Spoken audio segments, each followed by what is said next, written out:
कहानी शुरू होते ही हमें दिखाया जाता है कि कोरियन पेनिनसुला में ज़ोंबी वायरस पूरी तरह से आउटब्रेक हो चुका था, जिस दौरान एक कैप्टन जंग सियोक को देखते हैं जो उन सभी ज़ोंबीज से बचने के लिए अपने सिस्टर की फैमिली को एक शिप पर लेकर जा रहा था और वो शिप उन्हें कोरिया के लिए लेकर निकलने वाला था। आगे जाते समय रास्ते में उन्हें एक आदमी मिलता है जो उनसे मदद के लिए गुहार लगा रहा था। उस आदमी के साथ उसकी वाइफ और उसके 2 बेटियां भी थीं। जंग सियोक देखता है कि उस आदमी के पूरे बदन पर बहुत सारा खून लगा हुआ है, इसीलिए वो सोचने लगता है कि शायद इस आदमी को भी वे सभी ज़ोंबीज ने काटा है और यही सोचकर वो उन्हें वहीं पर छोड़कर आगे बढ़ने लगता है। तब उस आदमी की वाइफ उससे कहती है कि तुम कम से कम मेरे अलावा मेरी बेटी को ही लेकर जाओ, लेकिन जंग सियोक उन्हें अनदेखा करते हुए आगे बढ़ जाता है। वो शिप पर पहुंच जाते हैं और शिप भी कोरिया से बाहर जाने के लिए निकल जाती है। यहाँ पर हमें पता चलता है कि उस शिप को जापान के लिए जाना था, लेकिन जंग सियोक को पता चलता है कि शिप को जापान की बजाय हांगकांग लेकर जाया जा रहा है। इसीलिए वो उस शिप के कैप्टन से बात करने के लिए जाता है और उसके जाते ही वहाँ की एक कैबिन में एक इन्फेक्टेड आया हुआ आदमी ज़ोंबी में बदल जाता है। उस ज़ोंबी को देखकर उस पूरे कैबिन में डर का माहौल बन जाता है और जंग सियोक के ब्रदर इन लॉ चूल मिन, जो उस समय सप्लाई के लाइन में लगे खड़े थे, उन्हें भी यह सब कुछ पता चल जाता है। और जब जंग सियोक को इस बात की खबर मिलती है तो वो सीधा उस कैबिन की तरफ जाता है, क्योंकि उसका सिस्टर और उसके बच्चे भी उसी कैबिन में मौजूद थे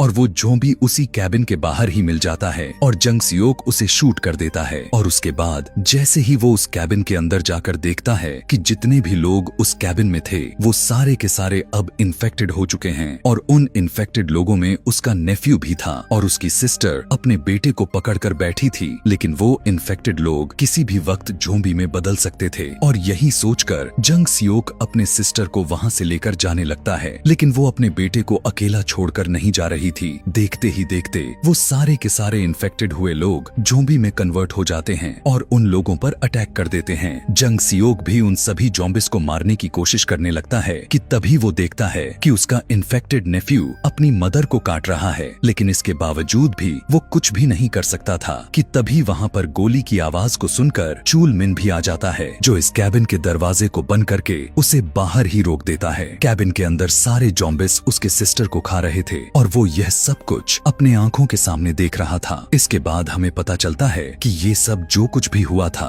वो आज से 4 साल पहले हुआ था। उस शिप पर कुछ इन्फेक्टेड लोग थे और वो लास्ट शिप थी जो हांगकांग के लिए निकली थी। यहाँ से हमें 4 साल बाद का समय को दिखाया जाता है, जहाँ पर हम जंग सियोक और चूल मिन को देखते हैं। ये दोनों अब हांगकांग में ही रह रहे थे। हांगकांग के लोकल लोग उन दोनों को पसंद नहीं करते थे क्योंकि वो रिफ्यूजिस थे। एक दिन कुछ गैंग मेंबर्स उनके पास आते हैं और उन्हें अपने बॉस के पास लेकर जाते हैं। उनका बॉस उन लोगों को एक जॉब ऑफर करता है। उनकी 4 लोगों की एक टीम बनाकर दोबारा से कोरियन पेनिनसुला में जाने के लिए कहते हैं, जो अभी भी क्वारंटाइन है और ज़ोंबिस से भरा पड़ा है। उनका टारगेट यह था कि पेनिनसुला में से एक फूड ट्रक को बाहर निकालना था जिसमें लगभग $30 मिलियन से भरे पड़े थे और शर्त यह रख दी गई थी कि काम को पूरा कर लेने के बाद उन मेंबर्स को भी $2.5 मिलियन भी दिए जाएंगे। और इसी के साथ ही वो उन्हें उन सारे ज़ोंबिस से बचने के लिए कुछ इंस्ट्रक्शंस भी बताता है कि ज़ोंबी को रात में नजर नहीं आता और रात में वो ज़ोंबिस आवाज को फॉलो करते हुए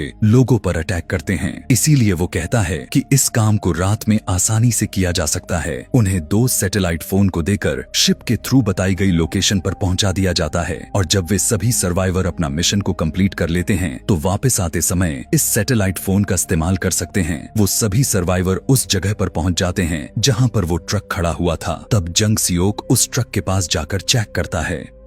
तब उसे पता चलता है कि वो ट्रक तो उन लोगों का नहीं है। जंग सियोक जब ट्रक को चेक करने के बाद वापस आ रहा था कि तभी उसे किसी की आवाज आती हुई सुनाई देती है। वो देख पाता है कि एक बिल्डिंग जो गिरी हुई है और उसमें ज़ोंबिस भरे पड़े थे और वो बिल्डिंग ग्लास की थी, इसलिए उसमें सारे के सारे ज़ोंबिस दिखाई दे रहे थे और उस ग्लास का कोई भी भरोसा नहीं किया जा सकता था कि कब वो टूट जाए और सारे ज़ोंबिस बाहर आ जाएं। यह देखकर जंग सियोक जल्दी से आकर गाड़ी में बैठ जाता है और वे सभी फिर से अपने टारगेट के लिए निकल जाते जाते हैं। कुछ दूरी पर उन्हें एक और ट्रक नजर आता है और इस बार जंग सियोक अकेला नहीं जाता, उसके साथ चूलमिन और उसके साथ उसका एक और पार्टनर भी जाता है। वहाँ पर वो लोग अकेले नहीं थे, कोई और भी था जो उन लोगों पर नजर गड़ाकर बैठा हुआ था। जब वे सभी ट्रक को खोलकर देखते हैं तो उन्हें पता चलता है कि वो तो पूरा का पूरा ट्रक पैसों से भरा हुआ है। यहाँ पर ट्रक को ढूंढने का मिशन तो पूरा हो जाता है और अब वहाँ से निकलने का टाइम हो चुका था। वो देखते हैं कि उस ट्रक का ड्राइवर भी एक ज़ॉम्बी में बदल चुका है और इन्हें लगता है कि शायद वो मर चुका है, लेकिन यह सोच तो उनके लिए गलत साबित होने वाली थी। जैसे ही चूलमिन ट्रक के अंदर जाने लगता है, वो ट्रक ड्राइवर जिंदा होकर झपट पड़ता है, जिससे ट्रक का हॉर्न प्रेस हो जाता है और पूरे एरिया में उस हॉर्न की आवाज जोर से गूंज जाती है। ये आवाज सुनकर वो सारे ज़ॉम्बिस अलर्ट होकर उनकी तरफ बढ़ना शुरू कर देते हैं और ये कोई ऐसा वैसा ज़ॉम्बी नहीं थे, बल्कि कोरिया के अल्ट्रा फास्टर ज़ॉम्बिस थे। जंग सियोक जल्दी से उस ट्रक ड्राइवर को मार देता है और उनका एक साथी उस ट्रक को स्टार्ट करता है और इधर जंग सियोक बाकी के सभी ज़ॉम्बिस को मारना शुरू कर देता है, लेकिन वो तादाद में काफी ज्यादा थे। चूलमिन वापस कार में जाकर बैठ जाता है और कार स्टार्ट होते ही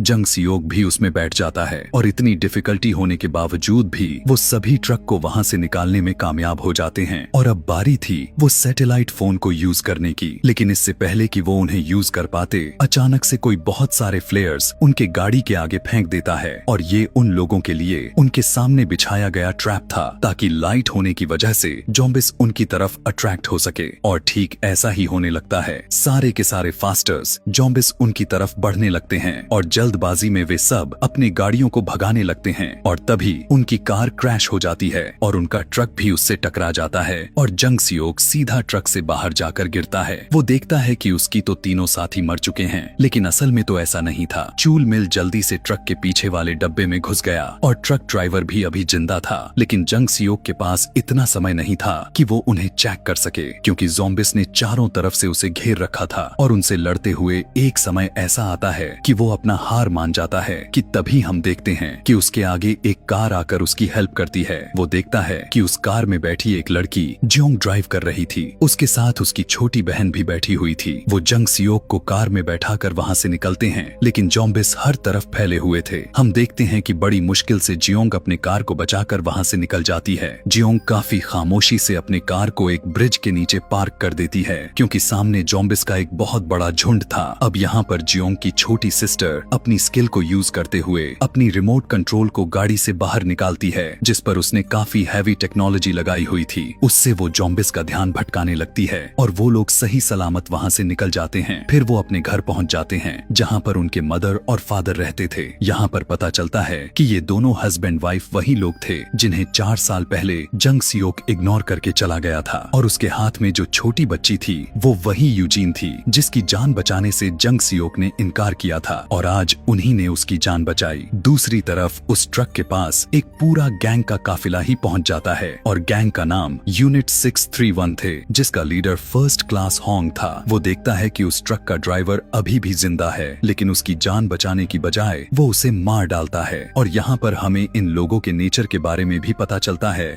कि ये भी किसी ज़ॉम्बी से कम नहीं हैं, और ये वही गैंग था जिन्होंने जंग सियोक के गाड़ी के सामने फ्लेयर्स फेंका था ताकि वो सभी ज़ॉम्बीज से मारे जाए। वो उस ट्रक को लेकर वहाँ से जाने लग गए, यह सोचकर कि शायद वो फूड से भरा हुआ होगा। वो अपने मिलिट्री कंपाउंड तक पहुँच जाते हैं, जहाँ पर वो काफी फेमस था। दूसरी तरफ जंग सियोक देखता है जियोंग के फादर एल्डर किम किसी मिलिट्री ऑफिसर से बात करने की कोशिश कर रहे हैं, और उसे यकीन था कि जेन उन्हें यहाँ से बाहर निकाल लेगी। लेकिन बुरी खबर तो यह था कि मिलिट्री ऑपरेशन आज से 4 साल पहले ही बंद हो चुकी थी, और उन तीनों को इस बात का पता था उन लोगों को यहाँ से निकालने के लिए कोई नहीं आएगा। लेकिन जब उन्हें पता चलता है कि जंग सियोक हांगकांग से ही है, तो वो सभी काफी हैरान हो जाते हैं कि पिछले 4 सालों में उन लोगों को कोई नहीं बचाने के लिए आया, लेकिन पैसों के खातिर लोग यहाँ पर आ गए। जियोंग की मदर उससे पूछने लगती है कि उनके बाकी के साथियों का क्या हुआ। वो कहता